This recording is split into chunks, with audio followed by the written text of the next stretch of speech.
जब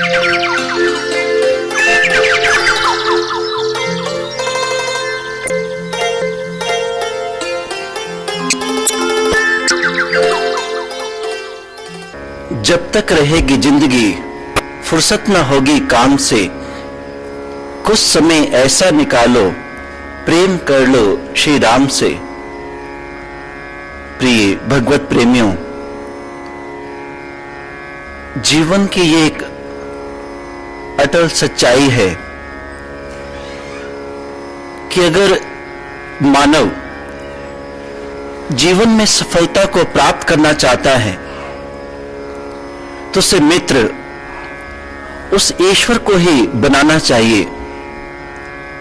परम पूजनीय सर्वश्री आशुतोष जी महाराज अक्सर कहा करते हैं, मित्र अगर कोई संसार में है तो वह है ईश्वर। महाभारत का युद्ध जब आरंभ होने वाला था तब दुर्योधन और अर्जुन दोनों ही भगवान श्री कृष्ण जी के पास सहायता के लिए पहुंचे। भगवान श्री कृष्ण उन दोनों से कहते हैं कि आपको यह चुनाव करना होगा, और वह चुनाव यह है कि इस युद्ध में एक तरफ तो मैं अकेला रहूंगा और दूसरी ओर मेरी सेना। इसलिए आप दोनों में से कौन मुझे चाहता है और कौन मेरी सेना, वह अपना अपना प्रस्ताव मेरे सामने रखे। और तब दुर्योधन ने भगवान श्री कृष्ण जी की सेना को मांगा और अर्जुन ने भगवान श्री कृष्ण को, और हम जानते हैं विजय अर्जुन की हुई। इसलिए परमात्मा को ही चुन लिया जाए, परमात्मा को ही अपना मित्र बनाया जाए। परमात्मा हर परिस्थिति में मनुष्य का साथ देता है। द्रोणाचार्य और द्रुपद की कहानी हम सभी जानते हैं। द्रोणाचार्य से यही गलती हुई थी, उन्होंने दोस्त बनाया था द्रुपद को, और दूसरी ओर सुदामा दोस्त बनाते हैं भगवान श्री कृष्ण को। और द्रोणाचार्य का हश्र बहुत ही बुरा हुआ और सुदामा कृष्ण को अपना मित्र बनाकर परम आनंद की अनुभूति करते हैं। क्योंकि संसार का रिश्ता हमारे साथ छोड़ देता है अगर हम कंगाल हो जाएं, अगर हम बदसूरत हो जाएं, लेकिन परमात्मा किसी भी परिस्थिति में हमें छोड़ता नहीं। इसलिए भक्तों ने सदा से ही ईश्वर को अपना मित्र बनाया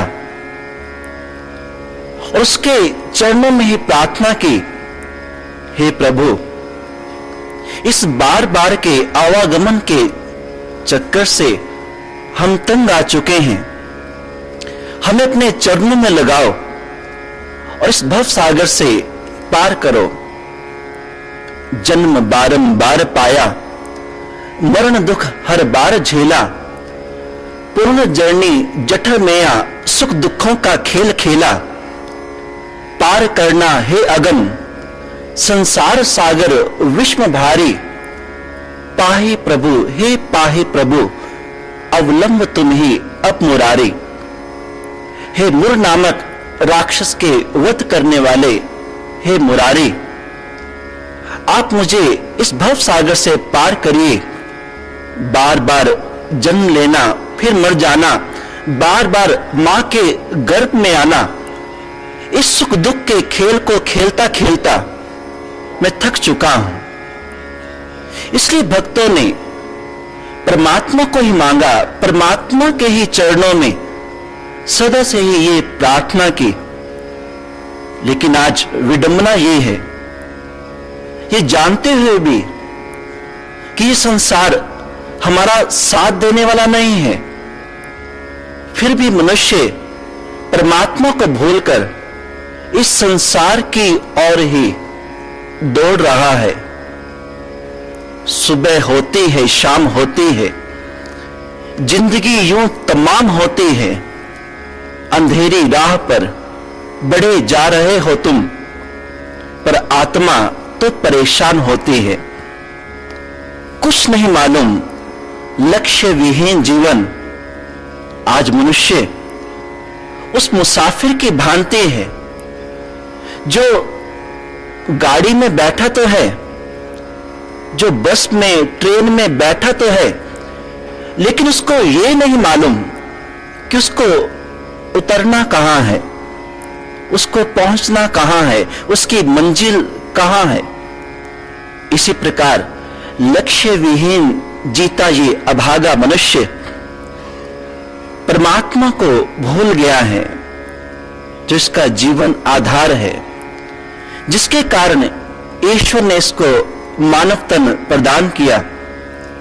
गोस्वामी तुलसीदास जी रामचरितमानस में कहते हैं, बड़े भाग्य मानुष तन पावा, सुर दुर्लभ सब ग्रंथ ही गावा। साधन धाम मोक्ष कर द्वारा, पाही न जही परलोक सवारा। कि मानव तन ही मोक्ष को प्राप्त करने का एकमात्र साधन है, लेकिन इसे अपनाकर मनुष्य विषय विकारों में अपने जीवन को ग्रसित करता जा रहा है। विषय विकारों की नदियां में डूबता जा रहा है, परमात्मा को भूलकर। एक बार एक अध्यापक ने बच्चों से प्रश्न किया, बच्चों ये तो बताओ कि परमात्मा कहां नहीं है। तब एक विद्यार्थी ने हाथ खड़ा किया। अध्यापक ने कहा, हां बताओ। तो उस बच्चे ने कहा कि अध्यापक महोदय, वैसे तो परमात्मा सब जगह है, लेकिन आपने प्रश्न ये किया है कि परमात्मा कहां नहीं है, तो मैं आपको बताए देता हूं, परमात्मा मनुष्य की याद में नहीं है। आज मनुष्य संसारिक चिंतन में डूबा हुआ है। वे अपने बनाए हुए सिद्धांतों पर जीवन को व्यतीत करना चाहता है। ईश्वर ने उसके लिए क्या सिद्धांत बनाए, उससे उसे कोई लेना देना नहीं। वे अपने बनाए सिद्धांतों पर ही परमात्मा की प्राप्ति भी करना चाहता है। इसलिए किसी ने बहुत सुंदर कहा, God made man in his own image. परमात्मा ने अपना रूप ही मनुष्य को दिया, लेकिन आज man made God in his own image. मनुष्य ने अपना ही रूप ईश्वर को देना आरंभ कर दिया। आज अगर मनुष्य का रंग गोरा है, तो उसका परमात्मा भी उसी रंग का। अगर मनुष्य का रंग काला है, तो अपने भगवान को भी काले रंग का ही बना देता है। आज मनुष्य अपने बनाए हुए सिद्धांतों पर ही परमात्मा की प्राप्ति करना चाहता है। और यही कारण है जो आदर्श उन महापुरुषों में थे, उन भक्तों में थे, वो आज कहीं पर भी हमको नजर नहीं आते हैं। रामायण का राम कहां है, गीता का घनश्याम कहां है, राम के वो आदेश कहां है, गीता का संदेश कहां है। आज कहीं पर भी ये नजर नहीं आ रहा। हमारी मान्यताएं, हमारी धर्म के प्रति धारणाएं, उन के बल पर हम उस सत्यता से, उस सच्चाई से बहुत ही दूर हो चुके हैं। भगवान श्री राम के राज्य की महिमा गाते हुए गोस्वामी तुलसीदास जी ने भी कहा, दैहिक दैविक भौतिक तापा, राम राज नहीं काहो ही व्यापा, सब नर करहि परस्पर प्रीति, चलहि स्वधर्म नृत श्रुति नीति। कि भगवान श्री राम के राज्य में दैहिक दैविक भौतिक तापा, ये तीनों प्रकार के ताप किसी को भी व्यापते नहीं थे। सब नर करहि परस्पर प्रीति, सभी आपस में प्रेम भाव से रहते थे। चलहि स्वधर्म नृत श्रुति नीति, वेदों के अनुसार अपने जीवन को व्यतीत करते थे। प्रेम दया उनमें झलकती थी, नजर आती थी। पर आज ऐसा नजर नहीं आता। इसलिए किसी ने बहुत सुंदर कहा, राम सुमिर के रहम करे ना, फिर कैसे सुख पाएगा। कृष्ण सुमिर के कर्म करे ना, यूं ही जग से जाएगा। किसी महापुरुष ने बहुत सुंदर कहा, रखा रार्थो राम सकल गुण में ऐश्वर्य जल्दी, मकारार्य जीव सकल विधि कैंकर्य निपुणः। कि होना तो यह चाहिए था कि ईश्वर का अनुसरण जीव करे, लेकिन आज जीव अपने बनाए हुए मार्ग पर ईश्वर को चलाना चाहता है। र का अर्थ है ईश्वर, म का अर्थ है जीव। रकार अर्थ राम सकल गुण में ऐश्वर्य जल्दी, कि ईश्वर का अनुगमन अनुसरण मनुष्य करे, लेकिन आज विपरीत हो गया। और इसीलिए अशांति है, इसीलिए चारों ओर अत्याचार अनाचार हमें देखने को मिलता है। राम सुमिर के रहम करे ना, फिर कैसे सुख पाएगा। कृष्ण सुमिर के कर्म करे ना, यूं ही जग से जाएगा। कृष्ण भगवान का संदेश, कर्मण्येवाधिकारस्ते मां फलेषु कदाचन, मां कर्मफल हेतुर्भूर्वः तिसंगो सत्व कर्मणि। अर्जुन, कर्म करो, फल की इच्छा मत रखो। लेकिन आज कर्म फल में आसक्ति हो गई है। भक्ति मार्ग पर चलते हुए मनुष्य कर्म फल की इच्छा रखता है। अगर आज वे धार्मिक स्थानों की ओर या धार्मिक समागम की ओर प्रस्थान भी करता है, वहां पर अगर धार्मिक सभा को वह अपनाता भी है तो इसी कारण से कि मुझको कुछ ना कुछ मिले, जबकि सेवा में धार्मिक स्थानों में जाने का एक ही मतलब होता है, अपने आप को मिटा देना। मिटा दे अपनी हस्ती को, अगर कुछ मर्तबा चाहे कि दाना खाक में मिलकर गुले गुलजार होता है। लेकिन मनुष्य वहां पर भी स्वार्थवश होकर भक्ति कर रहा है। 4 प्रकार के कर्म होते हैं। पहला अकर्म, दूसरा कर्म, तीसरा विकर्म, चौथा सुकर्म। अकर्म में आता है जो हम स्वयं अपने लिए करते हैं, खाना पीना पहनना, जो कुछ भी अपने लिए किया, ये अकर्म है। कर्म दूसरों की भलाई के लिए। तीसरा है विकर्म, जिसमें स्वयं की भी हानि और दूसरे की भी हानि। चौथा है सुकर्म, भाव आत्मा व परमात्मा का मिलाप। और यही सर्वश्रेष्ठ कर्म है। कर्म कर्म सब कोई कहे, कर्म न चीन्हे कोय, मन के बंधन जो काटे, कर्म कहावे सोए। इसलिए इस कर्म को सर्वश्रेष्ठ कर्म कहा गया। सुकर्म, आत्मा व परमात्मा का मिलाप। यजुर्वेद में भी इस संबंध में बताया गया, कुर्वन् नैवेह कर्माणि जिजी विशेषतम समाह एवं त्वयि नान्य थुतास्ति न कर्म लिप्यते नरः। हे मनुष्य, कर्म करो, कर्म करते हुए 100 वर्ष तक जीने की इच्छा रखो, लेकिन इस बात का भी ध्यान रखो कि कहीं कर्म में तुम लिप्त ना हो जाना। और आज हम कर्म में लिप्त हो गए हैं, कर्म फल में आसक्त हो गए हैं।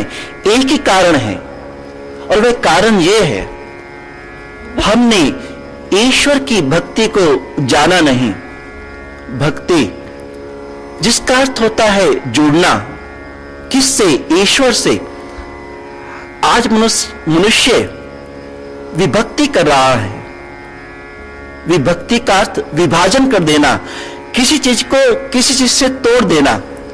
इसलिए आज वह ईश्वर से ईश्वर को नहीं मांग रहा। भक्ति ना करते हुए वे विभक्ति कर रहा है, और यही कारण है कर्म फल में आसक्ति का। इसलिए भक्तों ने कहा, ओ भगवान को भजने वाले, क्या भगवान को जाना है? पास पड़ोस के दीन दुखी में क्या उसको पहचाना है? जब तक तेरी खुदी ना टूटे खुदा नजर ना आएगा। महापुरुष कहते, ओ भगवान को भजने वाले, क्या भगवान को जाना है? क्या तूने उसको देखा है? जिसको तू मानता है, क्या उसका दर्शन अपने अंतर में किया या नहीं? पास पड़ोस के दीन दुखी में क्या उसको पहचाना है? एक बार क्या हुआ, एक भगवान एक भक्त पर बहुत प्रसन्न हुए और प्रकट हो गए उसके सामने। लेकिन जो भक्त था, वह व्यक्ति, वह बहुत ही स्वार्थी था और पड़ोसी से उसे बहुत ईर्ष्या थी। भगवान ने कहा, जरा इसकी परीक्षा ले ली जाए। भगवान ने कहा, मांगो भक्त, क्या मांगते हो? आज तुम जो मांगोगे वे तुमको मैं दूंगा, लेकिन इस बात का ध्यान रखना, तुम्हारे पड़ोसी को दुगना मिलेगा। अब वह कहता, ये क्या बात हुई? सारी जिंदगी तो भक्ति करता करता मैं मर गया, अब आप वरदान भी ऐसा दे रहे हैं कि जो मैं मांगूंगा उससे दुगना मेरे पड़ोसी को मिलेगा। पड़ोसी को तो मैं देखकर राजी नहीं। भगवान कहते, भाई मैं तो ऐसा ही वरदान देने वाला हूं, लेना हो तो ले लो, नहीं तो मैं तो जा रहा हूं। भक्त कहता है, नहीं भगवान दे दीजिए, यही वरदान दे दीजिए। भगवान ने तथास्तु कहा, वरदान दे दिया। अब उसने एक्सपेरिमेंट करना चाहा, तजर्बा, कहीं भगवान झूठा दिलासा तो नहीं दे गए। अब उसने आंखें बंद की और भगवान से कहा, हे भगवान, हे करुणा निधान, मेरे घर में एक अनाज की बोरी आ जाए। जब आंखें खोली तो अनाज की बोरी सामने। अब जब पड़ोसी की तरफ देखा, दीवार से उस तरफ झांक कर, तो पड़ोसी की आ गई 2 बोरी। वो तो और ईर्ष्या में जल गया कि ये तो सच में हो गया, मेरी अगर एक अनाज की बोरी आई तो पड़ोसी के 2 बोरी आ गई। फिर उसने कहा, भगवान, हे करुणा निधान, मेरे घर में एक बैल आ जाए। अब आंखें खोलकर देखा तो बैल सामने, पड़ोसी के देखा तो 2 बैल हो गए। और कहने लगा, ये तो काम बड़ा खराब है, बोल बांध के बिहारी लाल की जय। और कहने लगा, काम तो जी बहुत खराब है, अब क्या करता है? आंखें बंद करके भगवान से प्रार्थना करता है, हे भगवान, मेरे घर में एक कुआं खुद जाए। अब उधर देखा तो पड़ोसी के 2 कुएं खुद गए। अब बदला लेना है, पड़ोसी से ईर्ष्या भावना है उसकी। अब भगवान से क्या कहता है, हे भगवान मेरी एक आंख फूट जाए, और पड़ोसी के बेचारे की दोनों आंखें फूट गई, वो कुएं में गिर के उसका राम नाम सत्य हो गया। इसलिए ये भक्ति आज मनुष्य कर रहा है, पड़ोसी को देखकर राजी नहीं, वह पड़ोसी को प्रफुल्लित देखकर प्रसन्न नहीं है। इसलिए कहते ये नहीं, ओ भगवान को भजने वाले क्या भगवान को जाना है, पास पड़ोस के दीन दुखी में क्या उसको पहचाना है, जब तक तेरी खुदी ना टूटे खुदा नजर ना आएगा। इसलिए अपने आप को मिटाना पड़ता है, झुकना पड़ता है। और झुकता कौन है? झुकता तो है वह जिसमें जान होती है। झुकता कौन है?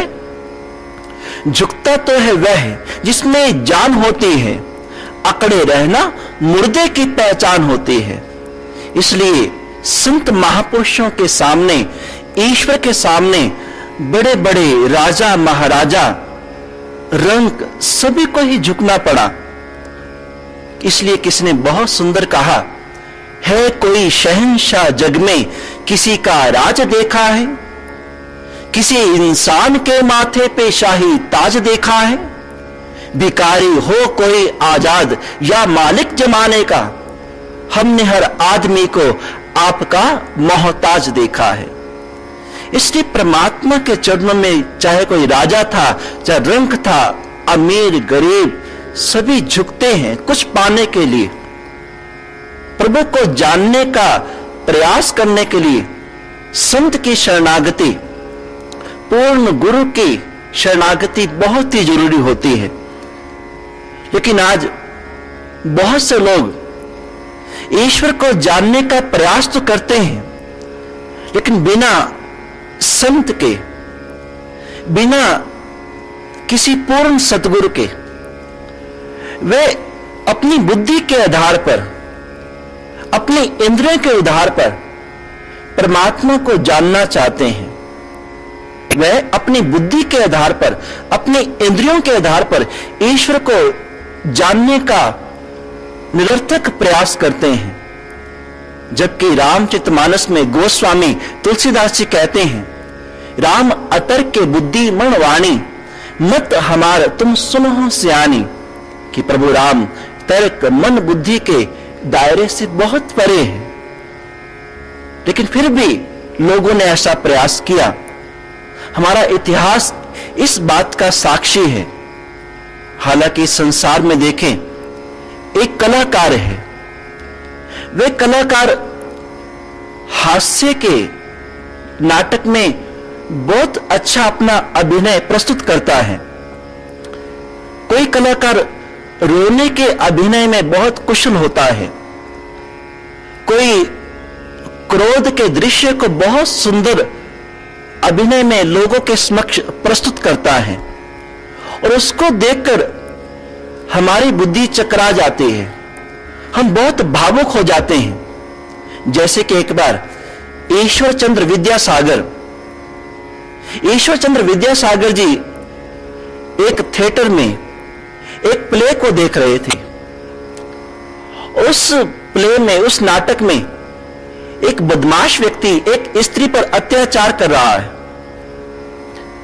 ईश्वर चंद्र विद्यासागर इतने भावुक हो गए उस दृश्य को देखकर कि उन्होंने वहीं से अपना जूता निकाला और उस जूते को मंच पर दे मारा। वह जूता उस कलाकार के लगा जो बदमाश का अभिनय कर रहा था। जैसे जूता लगा तो वहीं पर नाटक रुक गया और ईश्वर चंद्र विद्यासागर को आभास हुआ कि ये तूने क्या कर दिया, ये तो नाटक हो रहा था, ये तो सब नकली था। और वे मंच पर पहुंचते हैं और उस कलाकार से कहा कि मुझको मेरा जूता वापस कर दीजिए। तब उस कलाकार ने कहा, ये जूता तो मैं वापस नहीं करूंगा, क्योंकि ऐसा इनाम मुझको आज तक नहीं मिला है। आप मेरे अभिनय से इतने प्रभावित हो गए कि आपको लगा सच में ही ये हो रहा है, और आपने मंच पर ही जूता रसीद कर दिया, इसलिए ये जूता तो मैं आपको वापस ही नहीं करूंगा, ऐसा इनाम मुझको कभी नहीं मिला। इसलिए एक कलाकार ऐसा करता है और हमें सत्य महसूस होता है, हमें वो सत्य लगता है। आज कल नकल को भी इस ढंग से प्रस्तुत किया जाता है कि मनुष्य असल को भी पहचान नहीं पाता है। चार्ली चैपलिन, जिसका नाम आपने सुना होगा, उनके नाम पर गांव-गांव में जगह जगह शो किए गए और उसमें सभी चार्ली चैपलिन की भूमिका निभाते थे, और जो सबसे अच्छा करता था उसको फर्स्ट प्राइज मिलता था। चार्ली चैपलिन ने सुना कि मेरे नाम पर ऐसा हो रहा है, तो वह भी रूप बदलकर वहां पहुंच गए और उस शो में उन्होंने भी भाग लिया। आप हैरान होंगे, जो डुप्लीकेट चार्ली चैपलिन थे वो तो पहले नंबर पर आ गए, और जो असली थे वो तीसरे नंबर पर।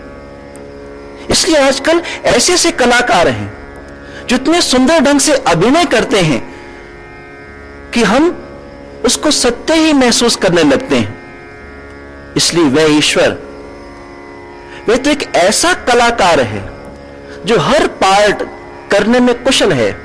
कोई कलाकार रोने का अभिनय अच्छा करता है, कोई हंसने का अभिनय अच्छा करता है, हंसने हंसाने का, लेकिन परमात्मा हर प्रकार के अभिनय को भली भांति कर देता है, और ये संसार उसकी इस लीला को बाहरी इंद्रियों से जानने का जब प्रयास करता है तो वह भ्रमित हो जाता है। इसलिए रामचरितमानस में गोस्वामी जी कहते हैं, निर्गुण रूप सुनबती सगुण चीन ही कोय, सगुण अगुण नाना चरित सुन मुनि मन भ्रम होए। कि ईश्वर की सगुण लीलाओं को देखकर बड़े बड़े भी भ्रमित हो जाते हैं। एक बार की बात है, जब अगस्त मुनि से कथा श्रवण कर भगवान शिव सती के साथ वापस लौट रहे थे आकाश मार्ग के द्वारा, तो वहां पर भगवान शंकर भोलेनाथ राम जी को नीचे रोता हुआ देख रहे हैं, क्योंकि सीता जी का हरण हो गया है।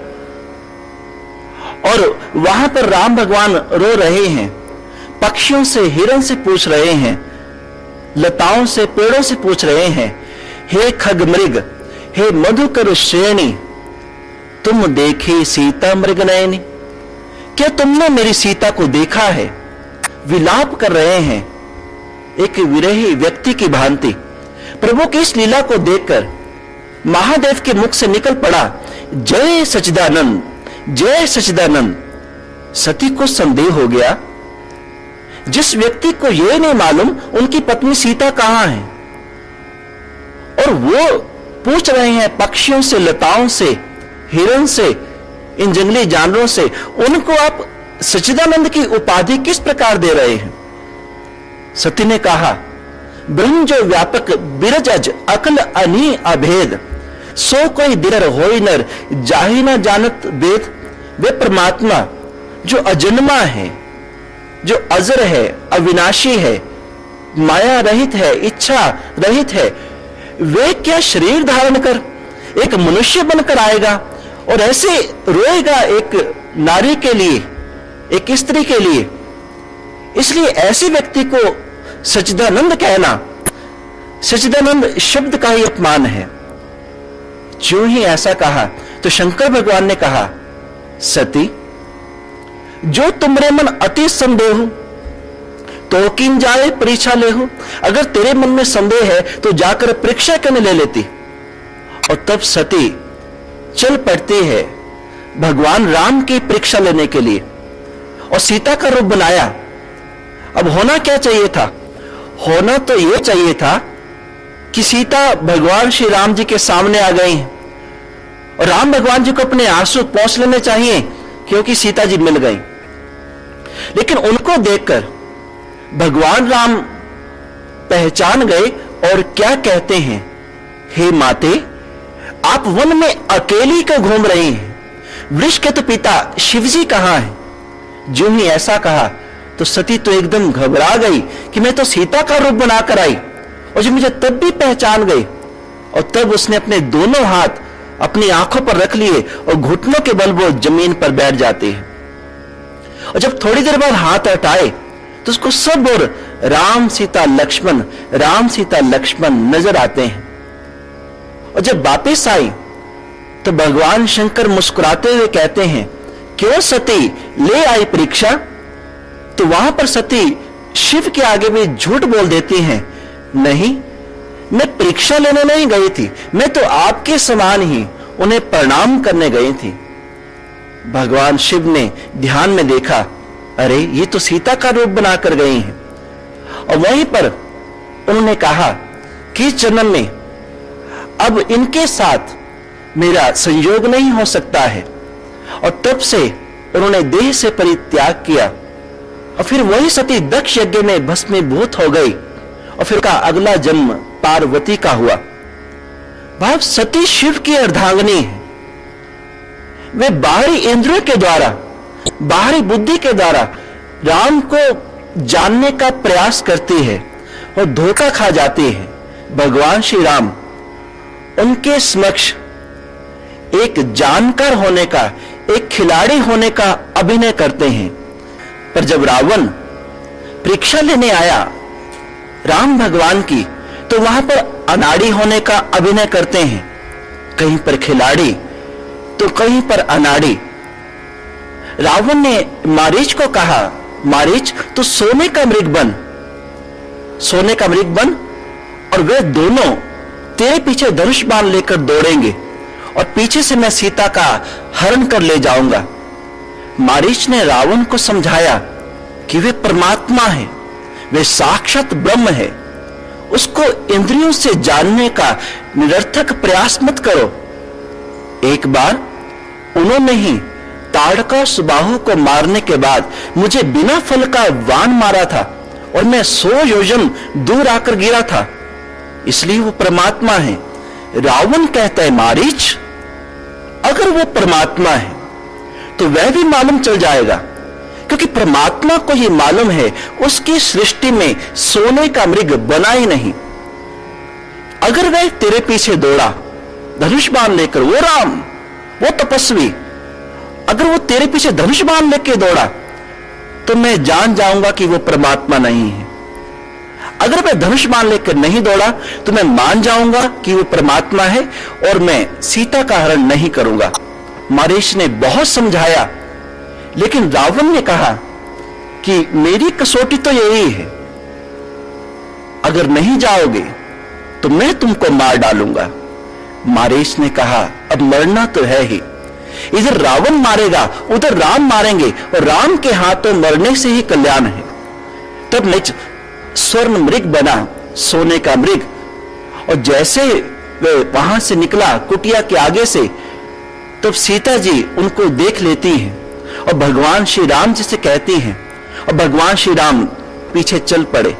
जैसे भगवान श्री राम धनुष बाण लेके चढ़े, जैसे भगवान श्री राम धनुष बाण लेके चले, तो रावण ठहाका लगाकर हंसता है कि मारीच तो कहता था कि ये भगवान है, अरे ईश्वर को नहीं मालूम कि उसकी सृष्टि में तो सोने का मृग ही नहीं है, देखो कैसे दौड़ता चला जा रहा है।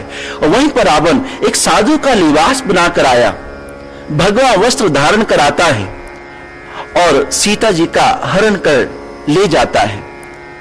सती की परीक्षा में भगवान श्री राम खिलाड़ी बन गए और रावण की परीक्षा में अनाड़ी बन गए। इसलिए बाहरी इंद्रियों से जिसने भी जानने का प्रयास किया है उसे बहुत बड़ा नुकसान उठाना पड़ा। रावण का क्या हश्र हुआ हम जानते हैं। इसी प्रकार जो विराट स्वरूप अर्जुन को महाभारत की युद्ध भूमि में भगवान श्री कृष्ण दिखाते हैं, वही विराट स्वरूप दुर्योधन को भी दिखाया। दुर्योधन ने जब विराट स्वरूप को देखा, जहां पर भगवान श्री कृष्ण संधि प्रस्ताव लेकर आए थे कि युद्ध ना हो, पांडवों को उनका स्थान दे दिया जाए, तब दुर्योधन ने कहा था कि आप स्थान लेने की बात करते हैं, मैं उनको सुई की नोक जितनी जगह भी ना दूंगा। और वहीं पर भगवान कृष्ण ने विराट रूप प्रकट किया था। तो उस विराट रूप को देखकर दुर्योधन कहता है, ये छलिया है, ये तो जादूगर है, इसको पकड़ लिया जाए। और भगवान श्री कृष्ण बहुत तेजी से वहां से निकले, लेकिन उसी विराट स्वरूप को अर्जुन को दिखाया तो अर्जुन उनको भगवान कहता है। इसलिए बाहरी नेत्रों से, बाहरी इंद्रियों से जिसने भी जानने का प्रयास किया, वह अपने जीवन में बहुत बड़ी हानि उठा जाता है। वह ईश्वर के नजदीक होते हुए भी ईश्वर को पहचान नहीं पाता। अब आपका यह प्रश्न होगा कि अर्जुन ने भी तो विराट स्वरूप को देखा, लेकिन भाइयों बहनों भगवत प्रेमियों, अर्जुन को भगवान श्री कृष्ण ने जो विराट स्वरूप दिखाया, उन लौकिक चक्षुओं से नहीं, वह दिव्य चक्षु के द्वारा उसके अंतर में ही प्रकट किया, उसके भीतर में उसको ये दर्शन करवाया। अपने भीतर में जानने के बावजूद अर्जुन भगवान श्री कृष्ण को समझ पाया, नहीं तो बाहरी तौर पर वह भी समझ नहीं पा रहा था। जब कृष्ण भगवान ने अर्जुन से कहा, अर्जुन जो मैं तुझको जो उपदेश दे रहा हूं, यही मैंने आदि में विवस्वान को, विवस्वान ने मनु को और मनु ने इक्ष्वाकु को दिया।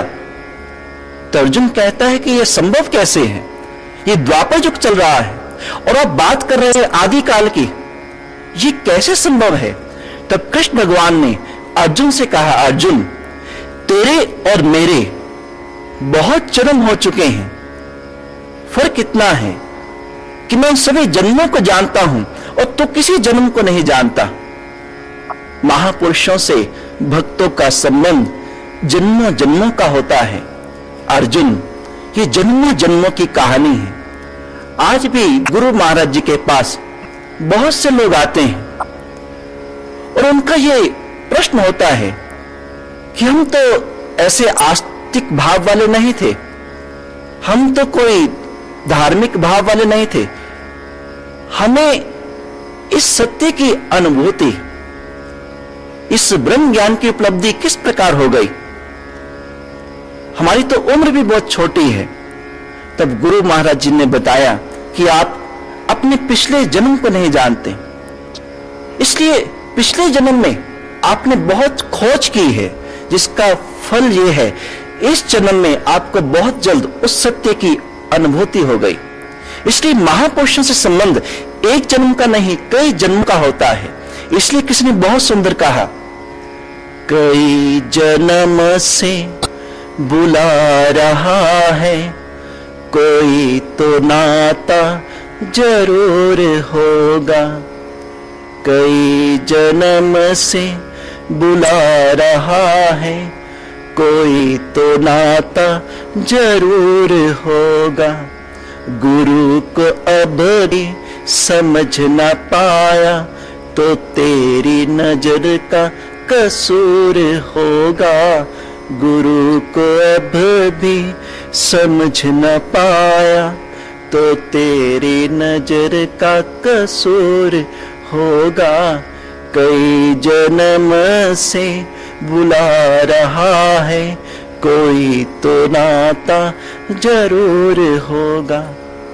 इसलिए कृष्ण भगवान ने भी अर्जुन को कहा, अर्जुन ये जन्मों जन्मों की कहानी है और इन बाहरी चरम चक्षु से तू मुझे पहचान नहीं पाएगा, इसलिए मैं तुझको दिव्य चक्षु प्रदान करता हूं। और जैसे ही दिव्य चक्षु प्रदान किया, दिव्यम ददामि ते चक्षु पश्चिमे योगमेश्वरम, अर्जुन अपने अंतर में हजारों सूर्यों के प्रकाश को देखता है, उससे भी अधिक।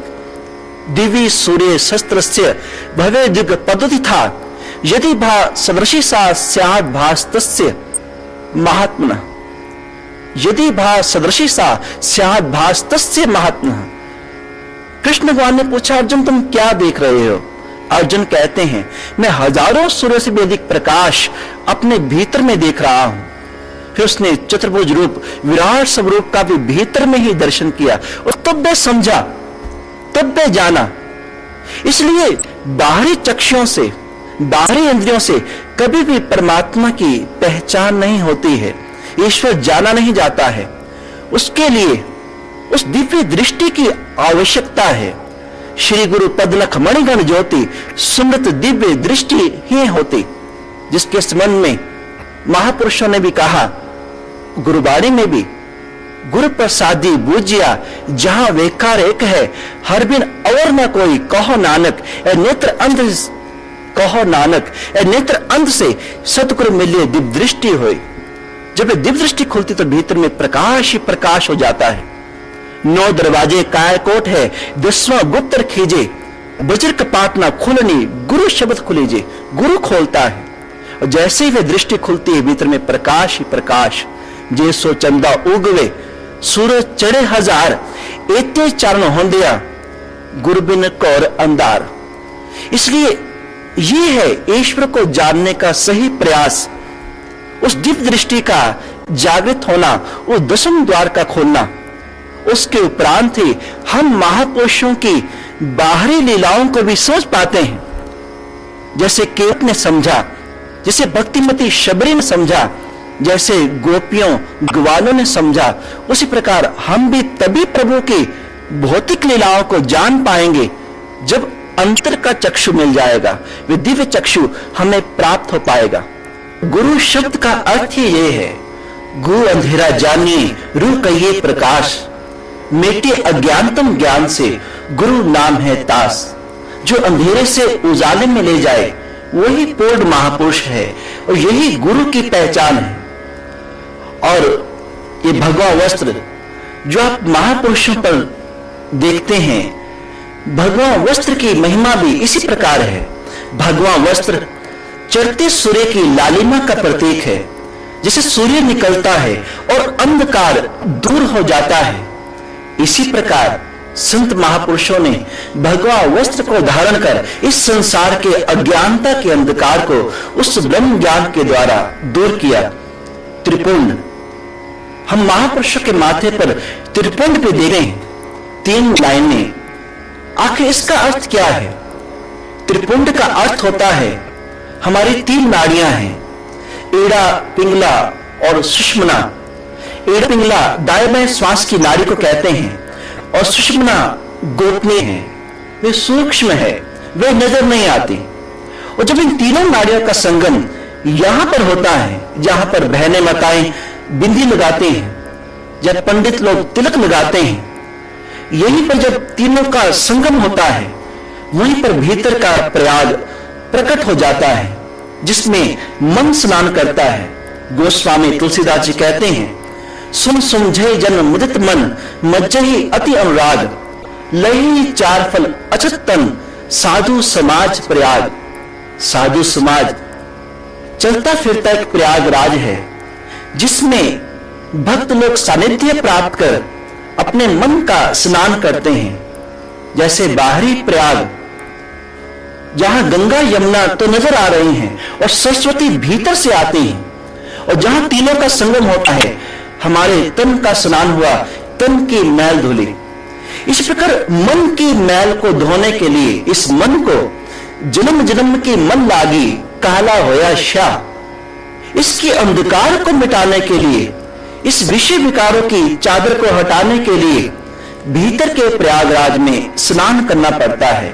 इसलिए त्रिपुंड उन 3 नाड़ियों का संकेत है।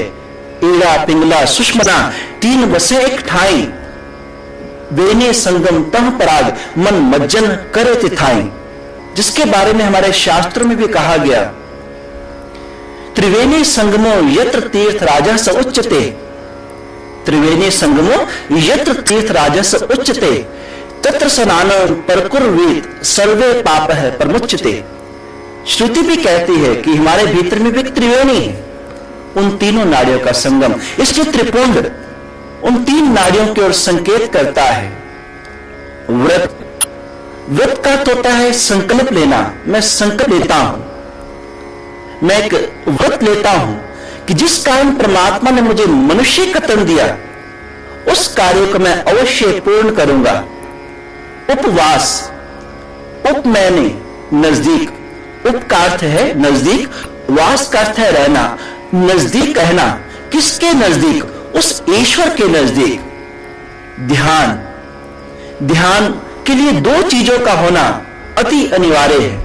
पहला ध्येय, दूसरा ध्याता।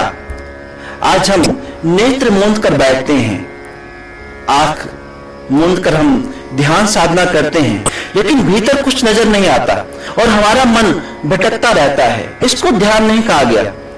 ध्यान तो वह है जब हम नेत्र मूंद कर बैठें तो भीतर में प्रभु का परम प्रकाश हमें नजर आए। राम भक्ति चिंतामणि सुंदर, वसै गरुड़ जाके अंतर, परम प्रकाश रूप दिन राति, नहीं चाहिए कछु द्यत बाती। ऐसा परम प्रकाश जो हमारे भीतर में हो रहा है, जिसके बारे में कृष्ण भगवान ने भी कहा, ज्योतिषामपि तत् ज्योति तम स परमुच्यते, ज्ञानम ज्ञम ज्ञान गम्यम हृदय सर्वस्य विष्टितम। कि हे अर्जुन, मैं ज्योति की महान ज्योति हूं और हर प्राणी के हृदय में विराजमान हूं। सब में ज्योत ज्योत है सोई, तिस्ते चानन सब में चानन होई, गुरु साखी ज्योत प्रकट होई। इसलिए नेत्र मूंद कर जब ऐसा प्रकाश हमें नजर आता है, वह ध्येय प्रकट होता है, टारगेट प्रकट होता है, उसको हमने देखा, ध्येय को ध्याता ने देखा, तब जाकर ध्यान होता है। लेकिन अगर ऐसा नहीं है तो ये ध्यान नहीं। आज हम खुले नेत्रों से प्रभु का ध्यान करते हैं, लेकिन भगवान शंकर नेत्र मूंद कर बैठे हैं कैलाश पर। भगवान श्री राम जब उन्हें लंका पर पुल बनाना था, समुद्र पर जब सेतु बांधना था, तो 3 दिन तक भगवान श्री राम भी वहां पर ध्यान साधना में बैठे। गुरु तेग बहादुर जी, अनेक महापुरुषों को हम नेत्र मूंद कर ध्यान की अवस्था में देखते हैं। किसी शायर ने बहुत सुंदर कहा, उल्टी ही चाल चलते हैं दीवान गाने इश्क, उल्टी ही चाल चलते हैं दीवान गाने इश्क, आंखों को बंद करते हैं दीदार के लिए, कि नेत्र मिलते हैं प्रभु के दर्शनों के लिए। हम नेत्र खोलकर भक्ति कर रहे हैं। प्रश्न, हम नेत्र खोलकर भक्ति कर रहे हैं, महापुरुषों ने नेत्र मूंद कर किया। अब कंपैरिजन करें, तुलना करें, हम ठीक कर रहे हैं या महापुरुष ठीक कर रहे हैं? महापुरुष ठीक कर रहे हैं। इसलिए जैसा उन्होंने कहा, जैसा महापुरुषों ने हमें संदेश दिया, उस अनुसार हमें भक्ति के मार्ग को अपनाना चाहिए। किसी ऐसे संत महापुरुष की खोज करनी चाहिए जो हमें उस सत्य से मिलाए, उस सत्य से हमारा अवगत कराए, जिस परमात्मा की कथा कहानियों को श्रवण करते हुए हमें इतना समय व्यतीत हो गया। वे भगवान कैसा है, उसका रूप क्या है, आखिर हम उसका दर्शन कर पाएंगे या नहीं? ऐसी प्रार्थना होनी चाहिए। ऐसी प्रार्थना जब होगी तो कोई ना कोई संत महापुरुष, ये सृष्टि का अटल नियम है, जब ऐसी आर्त पुकार होती है एक जिज्ञासु की, एक ऐसे प्रभु भक्त की जो प्रभु का दर्शन करना चाहता है अपने अंतर में, हे प्रभु मेरा भी वह दशम द्वार खोलिए, द्वार दिया का जब तो खोले दिव्य दृष्टि, द्वार दिया का जब तो खोले, पंचम स्वर में गूंगा बोले, अंधा देखे लंगड़ा चल के पहुंचे काशी रे, दर्शन दो घनश्याम नाथ मरी अखियां प्यासे रे। ऐसी जब प्रार्थना होती है तब संत महापुरुषों का पदार्पण, उनका सानिध्य हमें प्राप्त हो ही जाता है, इसमें कोई संदेह नहीं। ध्रुव प्रहलाद निकले, उनको मिल गए नारद। जो कोई भी ईश्वर प्राप्ति के लिए निकला, उनको पहले गुरु मिल जाते हैं। राजा सिद्धार्थ, वे ईश्वर की खोज में निकले, उनको मिल जाती हैं संत सुजाता। कबीर, वे ईश्वर की खोज में निकले और उनको मिल गए स्वामी रामानंद। इसलिए अटल नियम है, जो कोई भी ईश्वर की प्राप्ति के लिए आगे बढ़ा, उसको रास्ते में गुरु मिल ही जाते हैं, पूर्ण संत महापुरुष मिल ही जाते हैं। इसलिए आप सभी लोग, हम सब बहुत ही भाग्यशाली हैं कि हमें ऐसा जो संदेश प्राप्त हुआ, और ऐसे महापुरुष जहां पर भी हों उनके पास हमें पहुंच जाना चाहिए, जो हमारे सिर पर हाथ रखें, मेरे हीरे रतन नाम हर वसिया, गुरु हाथ तरो मेरे माथा, जन्म जन्म के किलबिक दुख उतरे, गुरु नाम दियो रिन लाथा। जो हमारे सिर पर हाथ रखकर उस दिव्य दृष्टि को खोल दे, उसको प्रदान करे, जैसे कृष्ण भगवान ने अर्जुन को प्रदान की, जैसे मतंग ऋषि शबरी को प्रदान करते हैं, और सब अपने भीतर में उस सत्य की अनुभूति करते हैं। इसलिए आप खोज करिए किसी ऐसे संत महापुरुष की। हम आपसे ये नहीं कहते कि आप दिव्य ज्योति जागृति संस्थान परम पूजनीय सर्वश्री आशुतोष जी महाराज, जिसके संस्थापक और संचालक हैं, उन्हीं के पास पहुंचे। आप कहीं पर भी जाएं, अगर ऐसा ब्रह्म ज्ञान आपको प्राप्त होता है, आपके अंतर में ऐसा दर्शन होता है, तो अपना सर्वस्व अर्पण कर दें। अगर ऐसा नहीं हुआ तो आगे बढ़ जाएं, और तब तक अपने कदम रुकने ना देना जब तक कोई पूर्ण गुरु ना मिले, पूर्ण सद्गुरु ना मिले, जो हमें हमारे उस परम मित्र, उस ईश्वर से मिला दे, जो हमारा एकमात्र सहारा है, एकमात्र अवलंब है। एक बार क्या हुआ, लंका पर जब युद्ध की तैयारियां चल रही थी, समुद्र पर पत्थर भगवान श्री राम के नाम से मल और नील उनको स्पर्श करके फेंक रहे हैं, और पुल बनता जा रहा है। तो भगवान श्री राम ने सोचा, भक्त लोग कार्य में लगे हैं, तो हम क्यों पीछे हट जाएं? भगवान श्री राम आगे बढ़े, पत्थर उठाया और जैसे नदी में फेंका तो नदी में पत्थर वो डूब गया। जैसे पत्थर डूब गया, उस समुद्र में डूब गया। अब भगवान श्री राम कभी इधर देखते हैं, कभी उधर देखते हैं कि भाई किसने देख तो नहीं लिया। अब जब पीछे मुड़ के देखा तो वहां हनुमान जी खड़े थे। बोलिए पवन सुत हनुमान की जय, वीर बजरंग बली की, हाँ जरा जोर से, वीर बजरंग बली की जय। अब हनुमान जी पीछे खड़े थे। भगवान श्री राम उनको मुस्कुराते हुए देख के समझ गए कि अब ये जरूर कुछ ना कुछ करेंगे अपना कार्य। भगवान श्री राम उनके पास पहुंचे और हनुमान जी के कंधे पे हाथ रखा। कहते, हनुमान जी किसी को बताइएगा नहीं कि मैंने पत्थर फेंका और वो समुद्र में डूब गया, किसी को नहीं बताना। हनुमान जी कहते कि मैं तो शोर मचाऊंगा, मैं तो सबको डंके की चोट पे बताऊंगा। भगवान राम कहते हैं, भाई इसमें बताने की क्या बात है? अरे वो क्या सोचेंगे कि वो पत्थर फेंक रहे हैं तो तैर रहे हैं, और मैं फेंक रहा हूं तो डूब गया। जल में तैरे मेरे नाम से पत्थर बड़े बड़े, डूब गया मेरे हाथ का पत्थर देखे राम खड़े। जल में तैरे मेरे नाम से पत्थर बड़े बड़े, डूब गया मेरे हाथ का पत्थर देखे राम खड़े। और कहते, हनुमान इसमें ऐसी कौन सी बड़ाई है जो तुम मेरे को बताओगे? हनुमान जी कहते, जी इसमें तो बहुत बड़ा रहस्य है। राम भगवान कहते, मुझे भी जरा वो रहस्य बताना, आखिर क्या रहस्य है इसमें? हनुमान कहते, भगवान हम तो जीव हैं, हम तो अगर किसी का हाथ छोड़ेंगे, अब इसके पीछे रहस्य क्या मैं आपको बताता हूं। भगवान अगर हम किसी का हाथ छोड़ेंगे तो उसको कोई ना कोई संभाल लेगा, कोई ना कोई से अपना लेगा। लेकिन भगवान जिसको आपने छोड़ दिया वो तो फिर डूबेगा डूबेगा, उसको फिर कोई भी नहीं बचा सकता। बोल सबर रामचंद्र महाराज की, पवन सुत हनुमान की जय। इसलिए ईश्वर सच्चा मित्र है, एक सच्चा सहारा वही है जो हमें इस भव सागर से पार कर सकता है। इसलिए उसने करुणा कर हमको जो मनुष्य तन अगर प्रदान किया है, तो उसकी बताए हुए सिद्धांत पर चल हमें किसी ऐसे पूर्ण संत महापुरुष की खोज करनी ही होगी जो हमारे अंतर में उस ईश्वर का साक्षात्कार करवाए, जो भीतर में ईश्वर के परम प्रकाश को प्रकट करे, और तभी ही जीवन में हम सुख आनंद शांति को प्राप्त कर पाएंगे।